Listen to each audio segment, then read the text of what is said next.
नमस्कार और स्वागत है आज के इस नए विश्लेषण में। आज हम लाइट यानी प्रकाश के एक बहुत ही शानदार सफर पर निकलने वाले हैं। एक ऐसी किरण जो वैक्यूम में बेखौफ घूमती है, वहां से लेकर उन कॉम्प्लेक्स ऑप्टिकल इंस्ट्रूमेंट्स तक जिन्होंने इंसान की देखने की बाउंड्री को हमेशा के लिए बदल दिया है। तो चलिए शुरू करते हैं और इस रोचक चर्चा में डाइव करते हैं। 3 लाख किलोमीटर प्रति सेकंड, ये कोई आम नंबर नहीं है।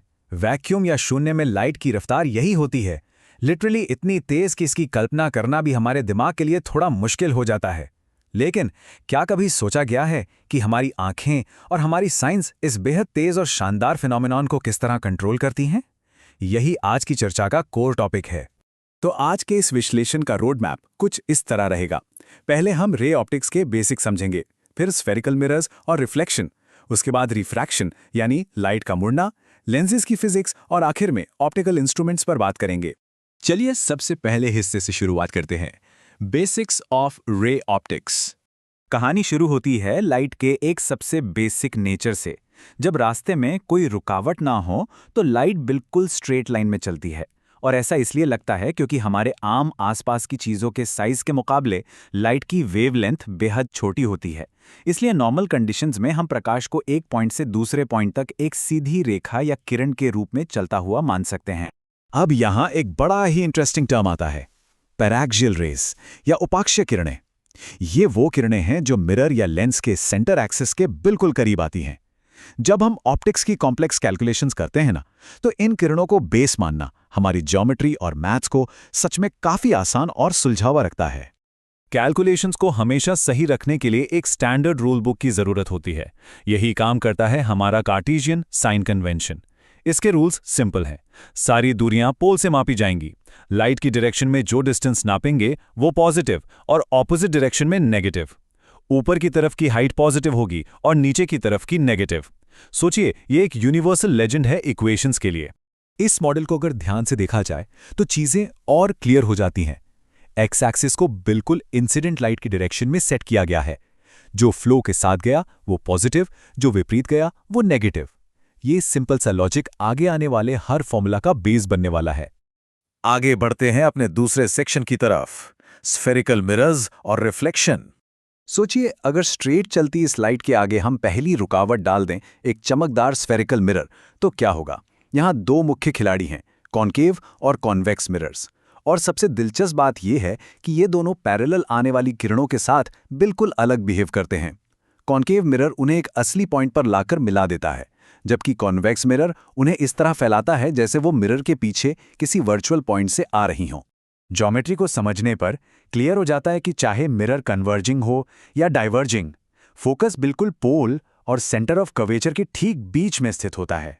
Basically focal length radius of curvature की ठीक आधी होती है। ये एक रिलेशन आगे की फिजिक्स के लिए काफी क्रूशल है।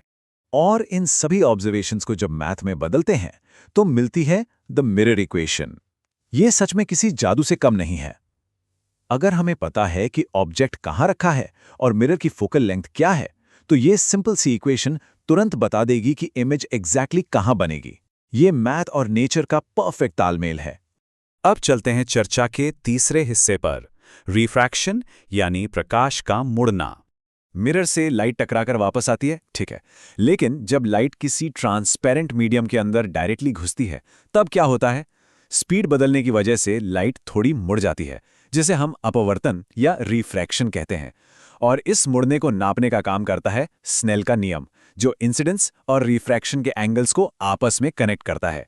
ये नेचुरल ज्योमेट्री को समझने का बेहद सॉलिड टूल है। अब एक बेहद इंटरेस्टिंग और स्पेशल केस देखते हैं, टोटल इंटरनल रिफ्लेक्शन। जब लाइट डेंस मीडियम से रेरर मीडियम की तरफ जाती है, जैसे पानी से हवा में, और अगर इंसिडेंस एंगल एक स्पेसिफिक क्रिटिकल लिमिट से बड़ा हो जाए तो लाइट बाहर निकल ही नहीं पाती। वो बाउंड्री एक परफेक्ट मिरर बन जाती है और लाइट 100% अंदर ही रिफ्लेक्ट हो जाती है। और ध्यान देने वाली बात यह है कि ये कोई प्योरली थ्योरेटिकल कॉन्सेप्ट नहीं है। आज हमारा पूरा इंटरनेट, जिसकी स्पीड इतनी फास्ट है, वो ऑप्टिकल फाइबर्स की मदद से ही चलता है। उन फाइबर्स के अंदर लाइट बिल्कुल ऐसे ही लगातार टकराती हुई आगे बढ़ती है, जिसकी वजह से डेटा बिना किसी लॉस के समुद्रों के पार चला जाता है। हमारा चौथा हिस्सा फोकस करता है द फिजिक्स ऑफ लेंसेज पर।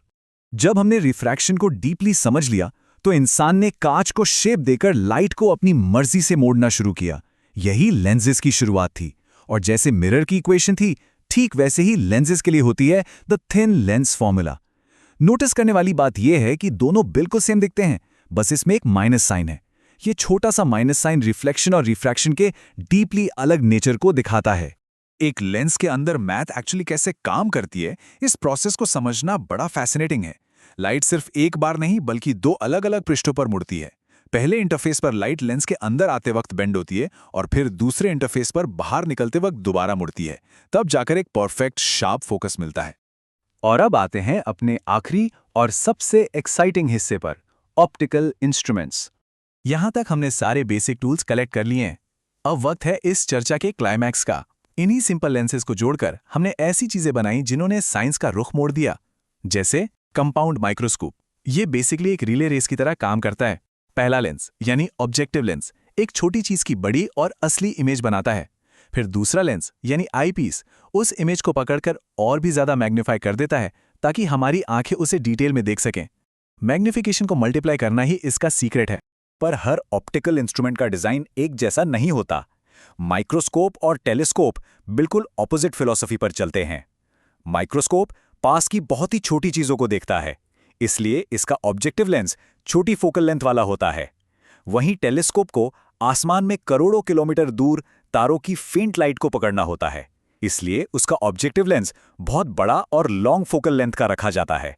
गोल अलग तो इंस्ट्रूमेंट का डिजाइन भी अलग। इन सभी ऑप्टिकल इंस्ट्रूमेंट्स में चाहे जितने फर्क हों, इनकी एक्चुअल पावर एक ही कॉमन फैक्टर पर डिपेंड करती है और वो है एंगुलर मैग्निफिकेशन। सिंपल शब्दों में कोई ऑब्जेक्ट नॉर्मल आंख से कितना बड़ा कोण बनाता है वर्सेस इंस्ट्रूमेंट के थ्रू देखने पर वो कोण कितना ज्यादा बड़ा हो जाता है। यही इनकी ट्रू ताकत का अल्टीमेट मेजर है। तो इस पूरे विश्लेषण से आखिर निष्कर्ष क्या निकलता है? एक सिंपल स्ट्रेट लाइट रे को समझने से लेकर डीप स्पेस देखने वाली टेलीस्कोप बनाने तक का हमारा सफर वाकई लाजवाब रहा है। पर कहानी यहां रुकती नहीं है। सोचिए, जैसे जैसे इन इक्वेशंस पर इंसान की पकड़ और मजबूत होगी, भविष्य के ऑप्टिकल इंस्ट्रूमेंट्स हमारे लिए यूनिवर्स के और कौन से नए अदृश्य राज खुलेंगे। इसी एक खूबसूरत सवाल के साथ आज की इस चर्चा को यहीं विराम देते हैं। मिलते हैं अगले विश्लेषण में।